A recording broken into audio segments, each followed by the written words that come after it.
Unang Timoteo 6 verse 10. Tignan natin kung ano ang sinasabi ng Biblia.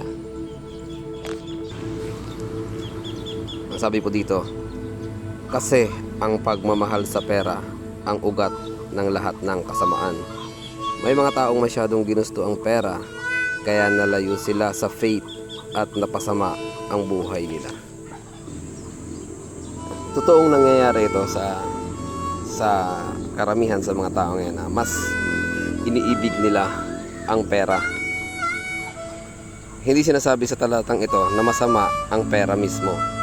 Ang mali ay kapag sobra ang pagkahumaling sa pera at ito ang inuuna kaysa tama sa Diyos o sa kapwa. Ito rin ay naging ugat ng lahat ng uri ng kasamaan. Dahil sa sobrang pagnanasa sa pera, may mga taong nagsisinungaling, nangungurakot, nagnanakaw, nanlalamang sa kapwa, at gumagawa ng masama para yumaman. Marami rin sa atin ang naliligaw sa pananampalataya ng dahil sa pera. May mga taong dating mabuti o may pananampalataya pero napapalayo sa Diyos dahil sa kasakiman. Inuuna na nila ang pera kaysa sa katotohanan at kabutihan.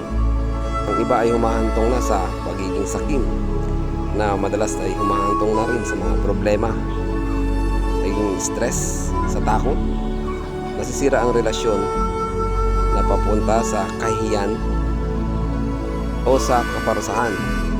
Ang mabuting gawin natin ay gumamit ng pera ng tama, pero huwag hayaang kontrol nito ang puso. Ang pagiging kontento at tapat ay mas mahalaga kaysa malaking kayamanan na galing sa mali.